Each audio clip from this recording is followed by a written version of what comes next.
Welcome to episode 100 of the Ben Briggs podcast. I am Ben Briggs. It's Saturday's show, people, but it's Sunday. Sunday, the 19th of April, 2020, and we're banging out our fucking century today, people. It's the 100th episode. After this episode, there is going to be over 50 hours of my bullshit doing its fucking loops around the internet. Fucking hell, I know. Some people said it wouldn't happen. Some people said it shouldn't fucking happen. But it's happening right now, people. And we're starting our hitting our three figures right now. I know a lot of people do special things for the 100th episode. They'll do things. They'll have special guests on, do shit like that. But that's not my style, people. You know me by now. Surely our avid listeners out there should know me by now. So it's going to be the same old bullshit this episode, people. So switch off now if that is not your cup of tea. We are still heavily in lockdown. This episode, the only difference I'm doing with this episode is I'm starting recording it for fucking YouTube, and it seems a bit fucking weird having a fucking camera right in my face, because I like to keep a bit of a low profile, especially with my fucking face on everything. That seems a little bit weird at the minute, but we'll get used to it, people. We'll get used to it, won't we? It's just you and me still, isn't it? That's all it is. It's just you and me. The camera is all an illusion. We're smashing out the 100th episode right now. It is Sunday night, as I said. It's about 10:30 at night. So I have, it's been fucking glorious out there today. People, in the UK, it's fucking glorious again out there today. It's been absolutely beautiful, the weather. I've fucking caught the sun again. I can feel it on the fucking back of my hands. Just throbbing. You know, just that little bit too much sun-kissed out there reading a fucking book. You know, trying to educate myself, people, even though it's still like the 100th episode. You know, I'm still trying to learn things, people, you know? So we're not making a big deal of it. I fucking hate people who do that, who make a big fucking deal out of not reaching a certain milestone in podcast episodes, but like the sort of people who tell you it's their birthday like 2 months before it's their fucking birthday. What are you, 5 years old? Is that it? Yeah. What are you expecting, a little Barbie doll? Yeah. Come on. You're in your 40s now. You can stop doing that. Saying, it's my birthday in 2 months' time, and then nobody cares. After you're a child, nobody gives a fuck about your birthday anymore. Only you do. And that's why you have to end up inviting people out for your birthday and other people don't do it. People don't give a shit. You invite the people. I suppose you always do that. I don't know, people. It's the same people about horoscopes. Oh, you're an Aquarian. Well, this means all this about you. And then they start listing shit that has just the vaguest like link to you in some way. Hey, Aquarians all want to be happy. Yeah, well, you know, so does everybody else in the world. I don't know, people. I don't know. But yeah, we're here now. We're doing it.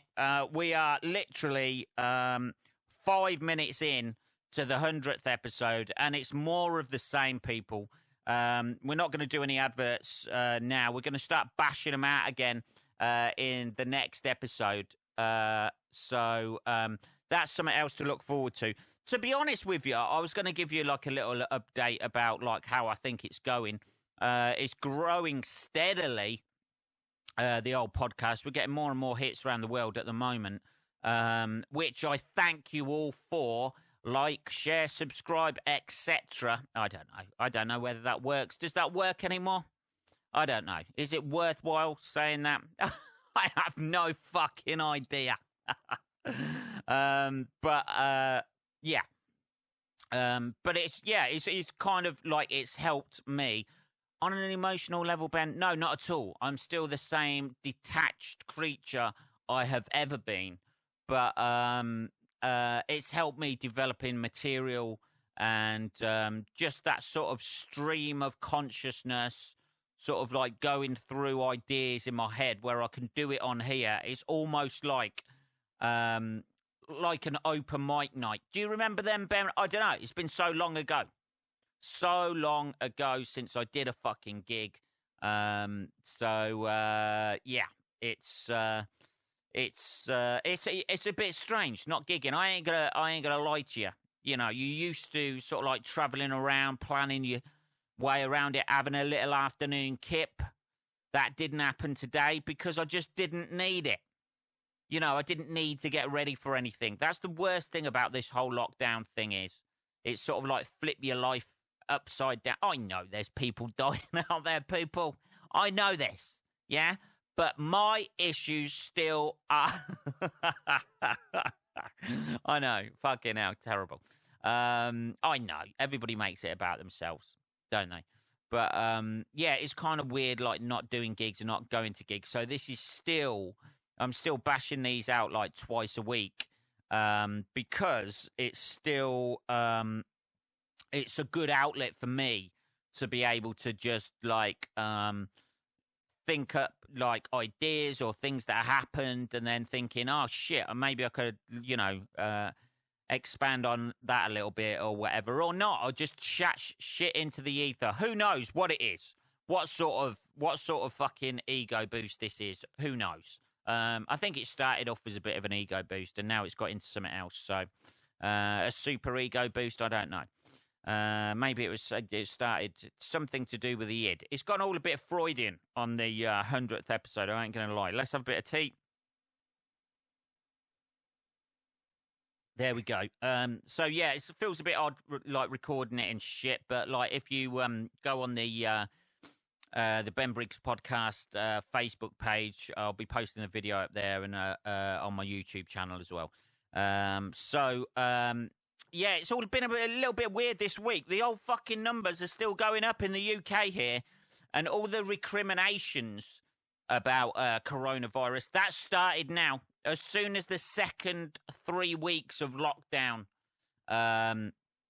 started, like last week when we were told we've got another 3 weeks of lockdown, and as soon as that started, all the recriminations are coming out of how the government has responded to it, and then ignoring sort of like PP emails and shit like that. People now are almost looking at it's form. You can see the lynch mob forming round people, you know, like round the government and shit like that.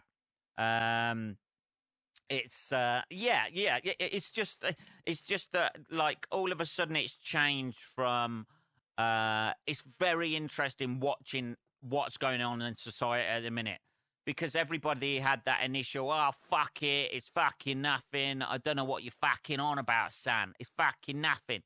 And then it was like, holy shit, this thing's happening, I better get some food in. And everybody started panic buying shit and was selfish as fuck, just fighting over fucking toilet rolls and shit like that. And then once that stabled off a little bit, and the supermarkets got their act together with making people queue and not fucking letting everybody go in the supermarkets and shit like that, the next stage after that was holding people up as heroes. And the NHS, the people who work, you know, obviously they're good, doing a good job and that sort of shit. But, you know, it went over the, it went over the top. We're still clapping on a Thursday for the NHS. Woo! You know, all that sort of shit. And now it's rolling into the next stage, which is the fourth stage of going, hang on a minute, how the fuck did we get into this situation where the numbers keep going up every single day? There's been about, it hasn't dropped under 7, I think for about the last week or about the last 5 days, it hasn't dropped under 700 people a day dying. And you just see that little ticker going up, tick, tick, tick, tick, tick, of fucking people's lives, and you're just looking at those stats going up, and then you forget they're fucking individuals or whatever. But the next stage now is the backlash has just started because everybody's getting pissed off and shit like that. We're being locked away, and it's just interesting the stages it's gone through from a sort of denial to accept it. It's almost like a fucking rape that's happened, from denial to accept, or some sort of horrible fucking, shit thing that's happened, from denial to acceptance to blame. And it's really interesting just watching how that's evolving, and what the next stage of that is going to be. People protesting and shit like that. You're already seeing it in fucking, where was it? Oregon in the United States. Oh, I'm sorry, our American listeners, but in Oregon or whatever, they've been protesting, haven't they, at the stay-at-home rules and shit like that. They're not social distancing. They're all out with banners. One of the banners says, "I need a haircut."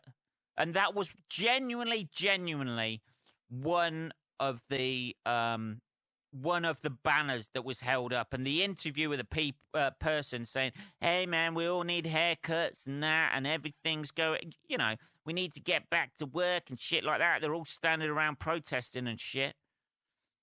I don't know, man. I'll be all right and shit, fucking... I tell you what, any of my American listeners out there, if you've got guns, head immediately to Oregon and execute those people. Well, actually, don't even bother. Actually, I'll take that off the table. Don't bother, because in a couple of weeks, the way they're acting, all hanging around together, no fucking face masks on, just, getting off with each other. I don't know. I didn't see that. But, I don't know. But that's going to be the next stage over here, surely. Isn't it? People just revolting. Revolting. Yeah, it is quite revolting. Just protesting and shit like that against it. I don't know. I think if they extend it after these 3 weeks, then, people will start fucking tearing their hair out. It's going to start going all fucking Lord of the Flies, people. There's a bit more tea there. I was getting a bit dry. But fuck me, man. Yeah, just doing that, out in the open with fucking protest, that is Darwin's, theory of evolution. Just, they're going to be out of the gene pool, surely, if they carry on like that. It's just the mindset. I'm not a trained scientist, obviously. I mean, just look at me. I'm not a trained scientist at all. But you can at least listen to the government for one thing, can't you? Just think, maybe, scientists are saying it is kind of like the most contagious disease. It's unprecedented in how contagious it is. And it's probably best not to go out just with the protection of a fucking banner with the words, "I need a haircut" on it. That's probably not going to save you if somebody in that group or somebody walking by that group has got coronavirus and just coughs in your face or fucking, sneezes. I don't know, just gives you a fucking blowy around the corner. I don't know how it's contracted. But I don't know, man. It just seems like things the mood of the nation over here in the UK seems to be changing a little bit. We're still holding people up, people. We're still holding people up. There was Tom Moore, the Captain Tom Moore, walking around his fucking garden, raising a bit of money for the NHS, you know, on his Zimmer frame, isn't he? Like, geezer's raised about, like, 20 million, is it? It's 100 years. It's got everything, that story. It's got everything. That story has got everything that a story needs to go viral. It's got everything. It's got the sympathy thing. If you're not aware of this, people in other countries, you may be aware of this, I'm not sure. There's a retired army captain. He was 99 years old. I think he was coming up for his 100th birthday. I think he was 100 or something like that, who decided to raise money for the NHS, National Health Service, that we pay for anyway through national insurance. But he thought, hang on a minute, they need a bit more fucking money. So I'm going to do a couple of laps of the fucking garden on my fucking Zimmer frame and raise a bit more cash. Now, this fucking went viral because obviously he's an old fucker. He's got the army thing. He works for the forces who hold up the nation, baby. And it's for charity. That's the third thing. And he's got kind of like the old disabled angle with the old fucking Zimmer frame going round on that. So he's done about 100 laps of his garden. His garden's like 25 metres, something like that. So he's, you know, like for an old boy who's 100 or something like that, he's an inspiration. Now, that's great, and it's great that everybody is given to him. Now, this has gone around the world. That's what I mean. It's gone, like, viral. It's gone around the world. It started off, like, he just wanted to raise £1,000 for the NHS, but, like, everyone's got hold of it and shit, and everybody's given money from around the world and stuff, and it's hit about £20 million at the minute, which after the coronavirus will be worth about, like, I don't know, fucking £2.50. So when the economy is fucked, absolutely fucked, it's going to be, he could probably buy one of those pipette things with it. I don't know. But he's done a good job. Now, here's my issue with it. People are holding him up as a hero, inspiration, and all that sort of thing. Okay, well, he's done a few laps of his garden. He's 100 or whatever. It's really, like, that's a big thing to do. Don't get me wrong. Before you start fucking writing in and shit like that, don't get me wrong. It's a good thing to do. But it's other people getting on the bandwagon as well, which is a little bit, it seems a little bit patronising. I know it's a good thing that he's done and shit like that. I'll tell you why it feels like it's fucking patronising. Because people have described him as an inspiration and a hero, and saying that he needs to, they're putting for him to be made a sir, like to be knighted for this. There's people who have been working in their industry for fucking years and get made a CBE or an OBE, not a fucking knighthood. You know what I mean? Billy Connolly has only, I think the other year, only just became a knight. And he's been working, like, with charities and fucking in the entertainment industry and doing philanthropic bits and bobs for, like, over 50 fucking years. And he's just, but nah, this geezer's walked around his garden.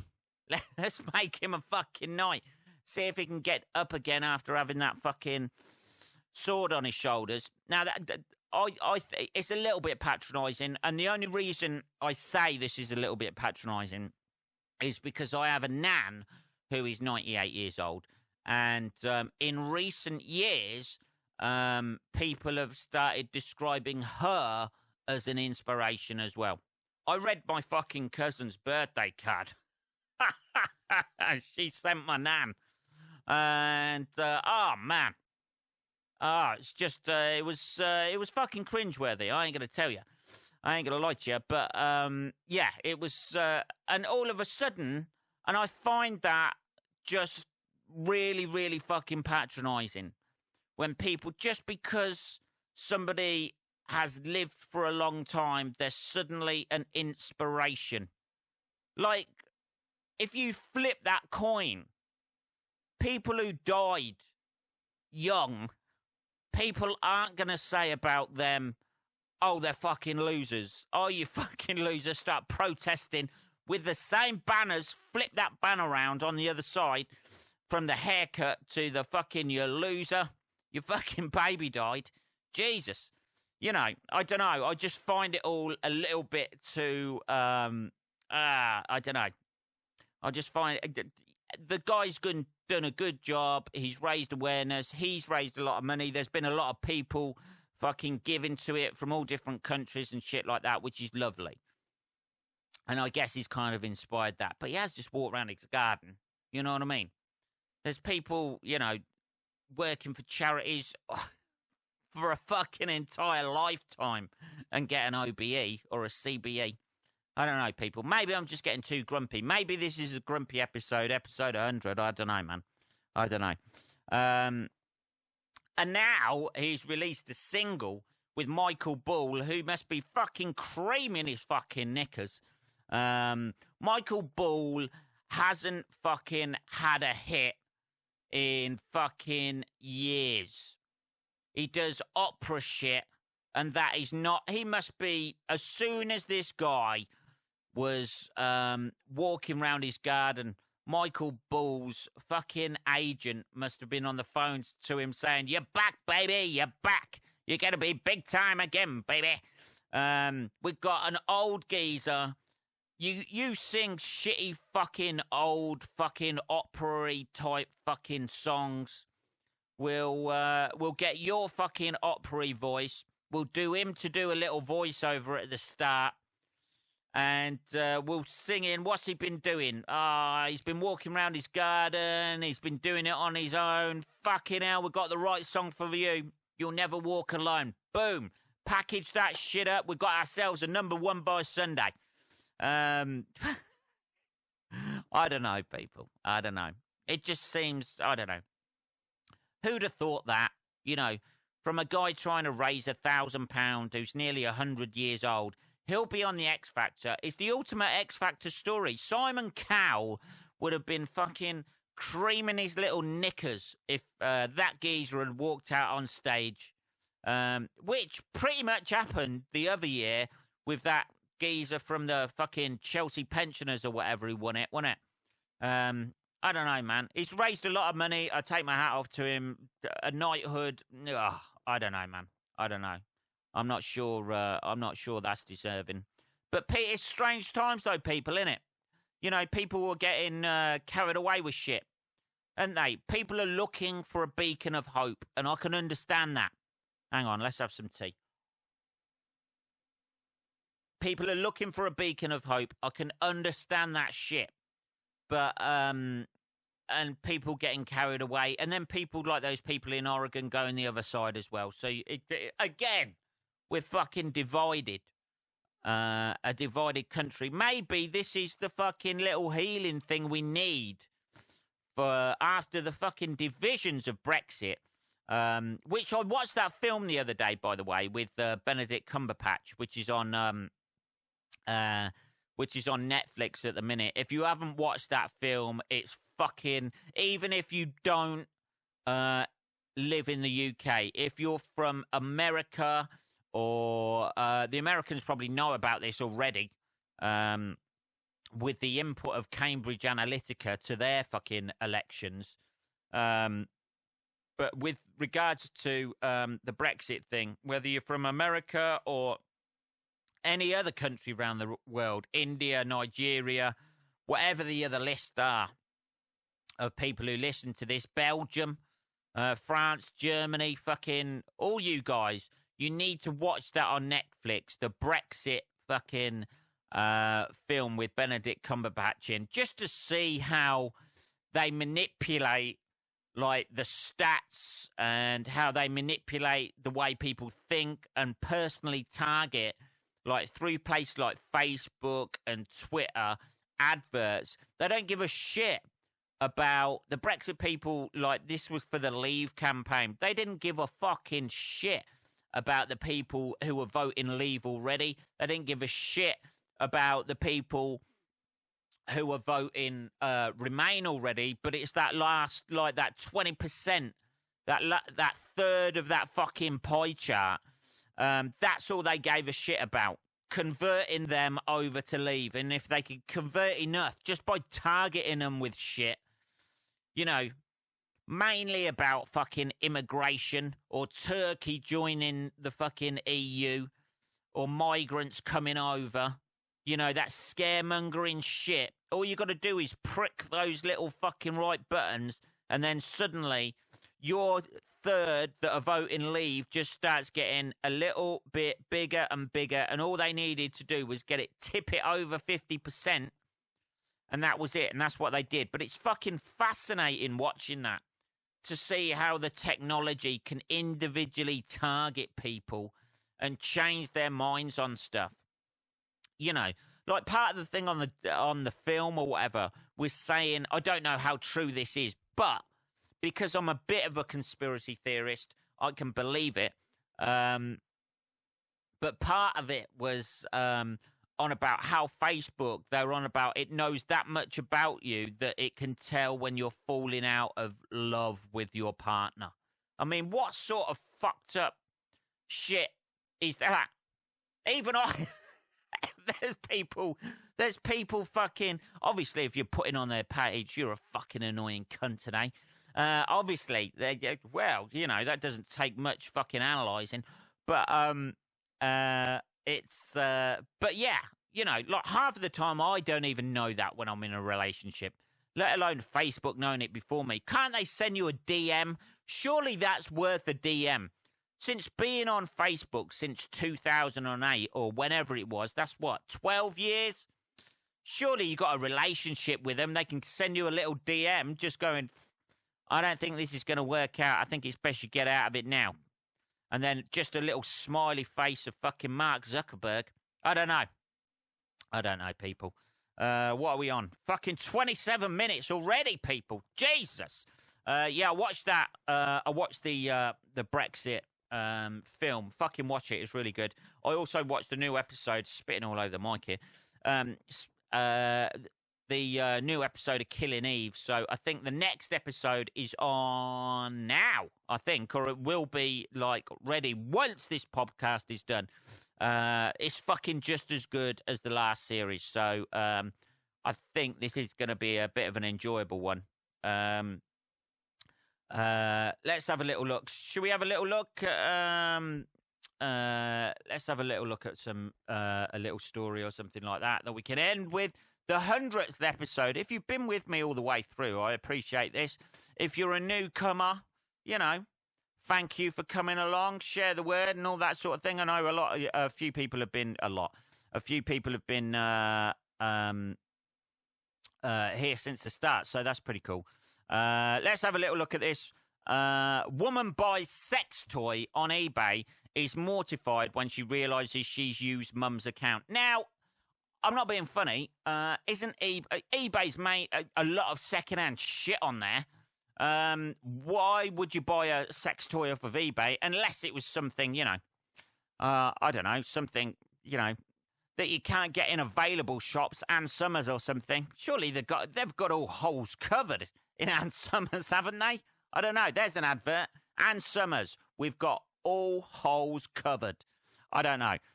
Jessica Smith bought a sex toy on eBay, but was mortified after she realised she bought it on her mum's account. She couldn't have been that mortified because she sold her story to the Mirror. You know, Jessica. Just a little heads up there, baby. Where you're having your photo taken of you in a fucking little black dress, you know, pouting, looking all... A woman was mortified when she realised the sex toy she picked up on eBay had been used before. No, had been bought using her mum's account. Jessica Smith decided to scour the buy and sell site after a friend told her that sex toys were often sold for a fraction of the price. Yeah, because they're fucking second hands. After choosing the purple rampant rabbi.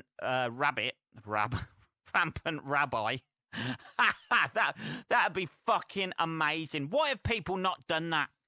Done a sex toy depending on your religion. The rampant rabbi. It's just got like curly bits coming down that you can fucking twist round into any shape you want.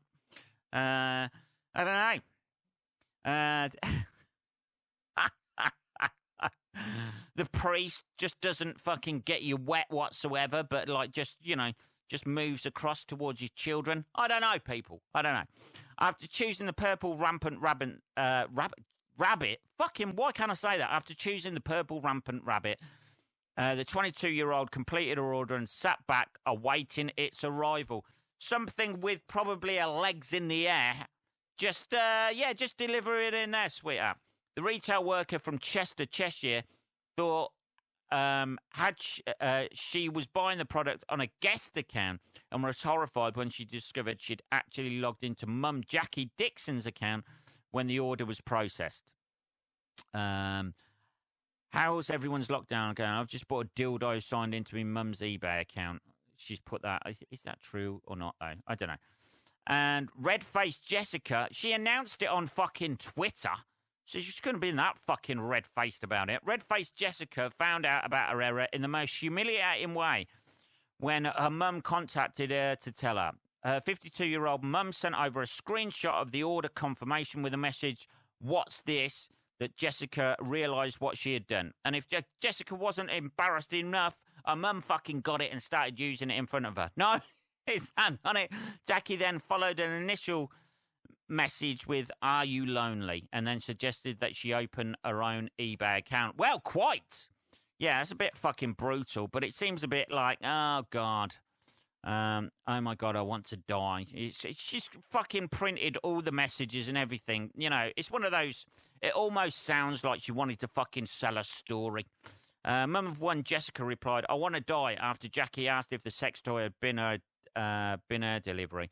Jessica posted the hilarious mishap to her Twitter, which soon went viral with more than 3,000 retweets. Yeah, fucking no shit. She's pouting in every fucking picture.